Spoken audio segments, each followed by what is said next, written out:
안녕하세요. 루체 드라마입니다. 야, 요즘 정말 폭군의 셰프 얘기 빼놓을 수 없죠. 아, 그럼요. 완전 대세죠. 시청률도 그렇고 넷플릭스 해외 반응 보면 뭐 대단하더라고요. 네, K-판타지 드라마의 진짜 힘을 보여주는 것 같아요. 포브스 같은 데서도 임유나 이채민 배우 채민호 캠이지만 음식이 진짜 주인공이다 막 이렇게 극찬을 하더라고요. 맞아요. 그게 참 대단한 게 그냥 보기만 좋은 게 아니라 저런 식재료가 있었네? 저런 요리도 관용하구나 하면서 한국 음식에 대한 관심까지 확 끌어올리고 있잖아요. 그렇죠. 아주 그냥 눈과 귀, 입맛까지 다 사로잡는 드라마랄까요? 네, 정말 잘 차려진 한상 같아요. 네. 그래서 오늘 저희는 이 뜨거운 드라마 폭군의 셰프 속으로 한 번 더 깊이 들어가 보려고 합니다. 지난 7화 핵심 장면들이 앞으로 어떻게 이어질지, 특히 모두가 숨죽여 기다리는 8화 요리 대잘, 그 향방을 여러 예측들과 함께 아주 탈탈 털어보겠습니다. 특히 파라 대결에서 아주 중요한 역할을 할 것 같은 음식, 바로 삼계탕인데요. 이 삼계탕에 얽힌 아주 흥미로운 탄생 비화까지 준비했으니까요. 들으시면 아하 하실 겁니다. 오, 삼계탕 비화요. 기대되는데요? 자, 그럼 본격적으로 시작해 볼까요? 네, 당신만을 위한 맞춤 분석 지금 시작합니다. 자, 먼저 7화. 역시 핵심은 그거였죠. 명나라와의 요리 대결. 이걸 이기려면 비장의 무기가 필요하다. 그래서 압력솥을 찾아 떠나는 여정. 연지영이랑 이헌이 그 괴짜 발명가 장춘생 찾아갔잖아요. 네, 맞아요. 근데 이게 단순히 뭐 물건 구하러 가는 걸 넘어서 되게 중요했어요. 나라의 운명도 걸려 있고 또 요리사로서의 자존심 이런 것도 걸린 임무였죠. 그 과정에서 두 사람 관계가 확 달라진 게 보였어요. 그렇죠. 그게 포인트였죠.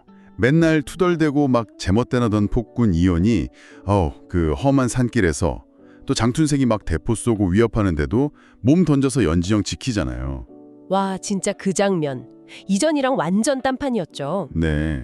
그걸 보는 연지영 눈빛도 뭔가 낯설지만 좀 듬직하다 이런 느낌. 변화가 딱 보이더라고요. 그리고 그 장춘생 설득하는 거요. 그것도 참 인상 깊었어요. 맞아요.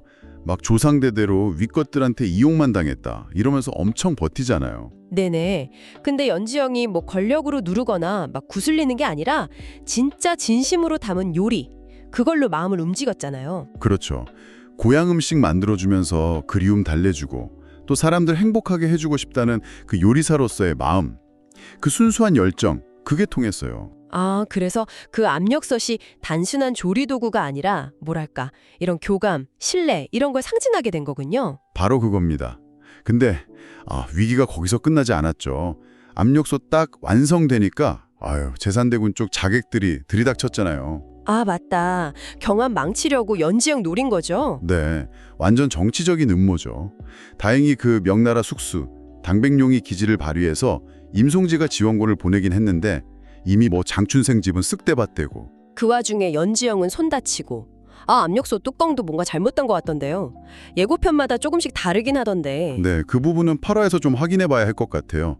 뚜껑이 없어졌는지 아니면 뭐 손상이 된 건지. 아무튼 온전치 못한 상태인 건 확실히 보이고요. 근데 이 혼란 속에서 이혼이 진짜 각성했죠. 자기 몸 다치는 건 생각도 안 하고 오직 연지영만 지키려고 막 애쓰는 모습. 더 이상 자기만 하는 폭군이 아니라는 걸 제대로 보여줬죠. 그래서 연지영이 마지막에 진짜 멋있어요 하잖아요.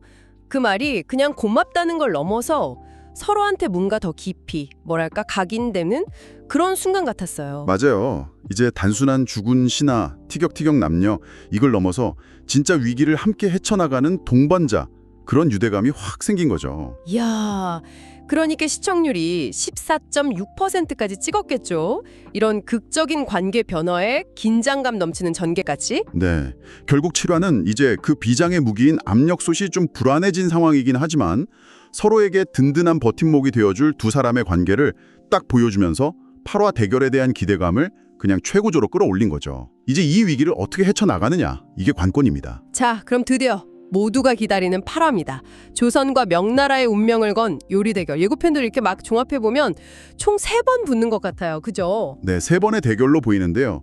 첫 번째 주제가 아마 세상에 없는 새로운 고기 요리, 아니면 뭐 고기를 활용한 창의적인 요리, 이런 걸로 예상되는데 시작부터 이게 장난이 아니에요. 왜요? 무슨 일인데요? 여기서 첫 번째 실현이 딱 연지영이 비장의 메뉴로 준비한 거 매운 갈비찜. 거기에 꼭 들어가야 하는 핵심 재료 있잖아요. 고춧가루. 네, 그 고춧가루가 사라진 거예요. 이게 그냥 실수가 아니라 누가 봐도 의도적인 방해 공작이죠. 누구 짓일까요? 설마. 뭐 여러 정황상 그 조사는 져야 한다고 대놓고 말했던 강목주 그쪽 소행의 가능성이 지금 제일 높아 보이죠. 이게 그냥 재료 하나 없어진 문제가 아니라 이 드라마의 큰 축인 궁중 암투랑 바로 연결되는 사건인 거죠. 와, 고춧가루 없이 매운 갈비찜을 만들려고요? 이야, 상상만 해도 아찔한데요. 연지영 이거 어떻게 풀어나가죠? 예고 보면 뭐 다진 마늘, 생강, 고추장 이런 데다가 뭐 들깨가루, 무즙 이런 걸 굿하게 막 넣어서 어떻게든 매운맛 비슷하게 내려는 것 같긴 한데 과연 그 임기응변이 통할지. 심사단 입맛이 보통 까다로운 게 아닐 텐데. 아니면 뭐 전혀 다른 방식으로 확 틀어버릴 수도 있고요. 궁금하네요, 진짜. 그래서 이 첫 번째 대결 결과 예측이 정말 분분해요. 어떤 예측은 명나라 쪽 그 화려하고 자극적인 요리 있잖아요. 뭐 아비수가 만드는 수주육 아니면 볶음닭 그런 게 이긴다 이렇게 보기도 하고 또 다른 예측에서는 아니다 연지영의 그 기지가 빛을 발해서 조선이 먼저 승기를 잡는다 이렇게 보기도 하고요. 심지어 뭐 콩고기 스테이크 이런 전혀 예상 밖의 메뉴가 나올 거라는 말도 있더라고요. 하하. 콩고기요? 와, 진짜 예측 불허네요. 이건 뭐 8화 본방에서 눈 크게 뜨고 봐야겠네요. 네, 가장 먼저 확인해야 할 아주 쫄깃한 포인트가 될 겁니다. 자, 그럼 두 번째 대결. 이건 또 서로의 요리를 바꿔 만들기래요. 이것도 재밌겠는데요? 상대방 대표 요리에 자기 나라 색깔을 입히는 거잖아요. 네, 예측대로라면 조선의 엄숙수는 명나라의 뭐 불도장, 만두 이런 요리에다가 우리 된장이나 김치 속 같은 그 발효의 맛 이걸 접목시키려고 할 것 같고요. 오, 반대로 명나라 쪽은 조선의 뭐 너비안이나 신설로 같은 궁중 요리를 자기들 스타일로 확 바꾸려고 하겠죠. 이야, 이것도 만만치 않겠는데요? 근데 여기서 또 변수가 있다고요? 네, 바로 그 제산대군. 이 양반이 또 만약에 이 두 번째 대결이 뭐 비기거나 판정이 좀 애매하게 나올 경우에요. 앞서 약속했던 대로 공신력 있는 심판관으로 자기가 딱 나서서 노골적으로 명나라 편을 들어줄 수 있다. 이런 예측이 나오고 있어요.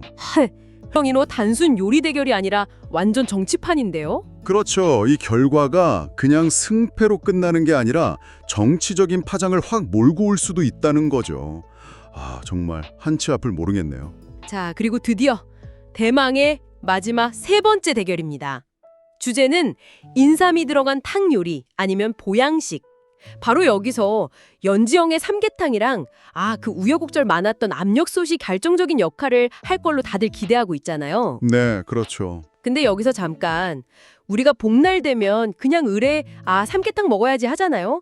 근데 이 삼계탕 우리가 아는 거 말고 혹시 숨겨진 진짜 이야기가 있다면서요. 네, 맞습니다. 사실 이 삼계탕이요. 우리가 보통 생각하는 것처럼 막 아주 오래된 그런 전통 음식은 아니에요. 네, 오래 안 됐다고요? 네, 복날 자체의 유래는 저기 중국 진나라까지 올라가고 복자가 이제 가을 기운이 여름 더위에 눌려서 엎드린다. 뭐 이런 뜻이거든요. 그래서 예로부터 복날엔 게장국, 그러니까 개고기 넣은 국을 먹는 풍습이 강했어요. 조선시대 기록, 뭐 동국세시기 이런 데 봐도 복날 음식으로 게장국이 딱 나오죠. 게장국. 물론 이제 개고기 안 드시는 분들을 위해서 소고기 넣고 비슷하게 끓인 육개장도 있었고요. 특히 대구 쪽에서 많이 발달했죠. 그럼 닭고기로 만든 보양식은 아예 없었던 건가요? 아니요. 닭을 이용한 탕 요리 자체는 있었어요. 조선시대에도. 뭐 17세기 음식디미방에는 수중계라고 닭찜 같은 게 있고 응천일록에는 황계탕, 또 승정원 일기 보면 어린 닭으로 구린 연계탕 기록도 있고요. 증보살림 견제에는 파넣은 총계탕도 나오고. 오, 종류가 꽤 있었네요. 네. 근데 중요한 건 뭐냐면 이때 닭 요리들에는 지금 우리가 아는 삼계탕처럼 닭 뱃속에다가 찹쌀이나 특히 인삼 이걸 넣지 않았다는 거예요. 인삼이 안 들어갔군요. 그럼 그 삼계라는 말은 언제부터 쓴 거예요? 그 삼계라는 단어가 문헌에 처음 보이는 게 1887년이에요. 개화파 지식인이었던 김윤식의 일기 소금 청사에 나오는데 이때는 삼계고라고 해서 약으로 쓰는 기름 형태로 등장해요. 기름이요? 네. 그리고 1894년에 이재마의 동의수세보원에도 설사병 치료제로 언급이 되고요. 그러니까 처음에는 이게 먹는 요리가 아니라 약재 개념이었던 거죠. 네. 헉? 요리가 아니라 약이었다고요? 와, 이건 진짜 몰랐네요. 그렇죠. 그리고 우리가 아는 그 삼계탕이라는 단어 자체는 1910년대 일제강점기 때 일본인들이 만든 중추원 조사자료라는 데 처음 나오는데 여기선 또 놀랍게도 정력제로 소개가 돼요. 하하, 정육제요. 네. 그러다가 1917년에 나온 조선 요리제법이란 책에 인삼 가루를 넣은 닭국 레시피가 등장을 하고요. 지금처럼 생인삼, 그러니까 수삼을 통째로 넣는 형태의 삼계탕은 1950년대 이후에 식당 메뉴판에 게삼탕이라는 이름으로 슬슬 보이기 시작했어요. 아, 게삼탕. 들어본 것 같아요. 닭이 먼저니까 게삼탕. 맞아요. 닭이 주재료니까 게가 앞에 붙었던 거죠. 그럼 왜 지금은 삼계탕이라고 부르게 된 거죠? 아, 그게 이제 1960년대 이후에 냉장 기술이 발달하면서 큰 변화가 생겨요. 냉장 유통이 되니까 신선한 수삼을 구하기가 훨씬 쉬워진 거죠.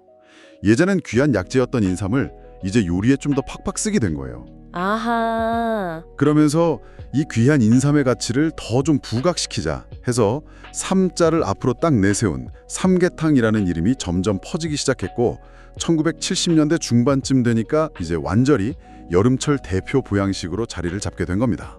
와, 진짜 흥미롭네요. 그냥 복날 음식, 오래된 전통 음식이라고만 생각했는데 생각보다 역사가 짧고 또 시대 변화랑 기술 발전이 만들어낸 음식이었다니. 그렇죠. 그렇다면 드라마에서 연지영이 그 압력솥이라는 현대적인 도구를 쓰거나 아니면 뭐 특별한 인삼, 흑삼 아니냐는 예측도 있더라고요. 이런 걸 쓰는 게 이 삼계탕이라는 비교적 현대적인 음식에다가 또 다른 혁신을 더하는 거잖아요.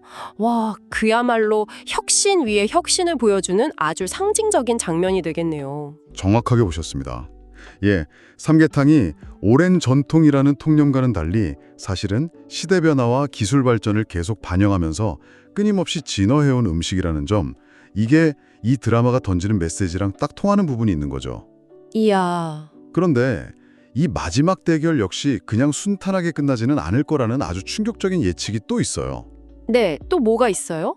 어떤 예고편에서는 그 강목주 쪽 계략으로 연지영의 압력솥이 요리 대결 중에 펑 하고 터져버리고 이걸로 연지영이 영모죄로 몰릴 수도 있다. 이런 암시까지 나왔어요. 네, 압력솥 폭발이요. 야, 이건 정말 상상도 못했는데요. 단순 요리 대결이 아니라 무슨 정치적인 함정까지. 와, 연지영이랑 이혼 운명이 어떻게 될지 정말 한치 앞을 모르겠네요. 결국 이 모든 것은 무엇을 의미할까요? 네, 그래서 폭군의 셰프는 그냥 뭐 현대 셰프가 과거 가서 요리 잘하는 이야기, 이게 아니라 익숙한 것과 새로운 것이 어떻게 부딪히고 또 섞여 나가는지를 보여주는 드라마인 것 같아요. 압력솥이라는 새로운 기술, 고춧가루 없이 만드는 매운맛이라는 그 임기응변, 그리고 방금 얘기한 삼계탕이라는 비교적 현대적인 음식에 더해지는 또 다른 혁신까지, 이 모든 과정들이 우리가 전통이라고 믿는 것들이 사실은 어떻게 변화하고 발전해 왔는지 이걸 다시 한번 생각하게 만들죠. 아, 정말 그러네요. 단순히 요리 대결에서 누가 이기냐 지냐 이걸 넘어서 연지영이랑 이연이 이 엄청난 음모랑 위기 속에서 어떤 선택을 하고 또 어떻게 성장해 나갈지 그 과정 자체가 8화에서 제일 중요한 관전 포인트가 될 것 같습니다. 어쩌면 이 드라마가 여러분께도 되게 흥미로운 질문을 던지고 있는 건지도 몰라요. 여러분의 일상이나 뭐 하시는 일 속에서 원래 그래왔던 방식 혹은 익숙한 것들 있잖아요. 그런 것들에 대해서 한번 다시 생각해 보게끔 하는 거죠. 우리가 너무 당연하게 생각했던 삼계탕조차 사실은 계속 변화해 왔던 것처럼 여러분의 삶 속에서도 어떤 새로운 관점이나 작은 시도하다가 예상치 못한 돌파구나 혁신을 가져다 줄 수 있지 않을까 한 번쯤 곱씹어 볼 만한 생각거리인 것 같습니다. 네, 오늘 저희 루체 드라마가 준비한 폭군의 셰프 7화 복귀와 8화 심층 전망은 여기까지입니다. 과연 이 치열한 요리 대결의 최종 승자는 누가 될지, 또 이 제가 거대한 원하는 음모 건 속에서 산 연지영과 좋고 물 좋은 이연의 곳에서 관계는 바로 채집한 어떤 거예요. 새로운 갓 국면을 채취한 맞이하게 신선한 될지 재료들이 이번 요리의 주말 성패를 8화 좌우하거든요. 본방송 통해서 직접 확인해 보시길 커면. 바랍니다. 네, 정말 기대되네요. 그리고 저희 루체 드라마 채널 구독하시면요. 앞으로도 이렇게 흥미진진한 드라마 또 영화 분석들 놓치지 않고 편안하게 만나보실 수 있습니다. 오늘 함께 해주셔서 감사합니다. 감사합니다.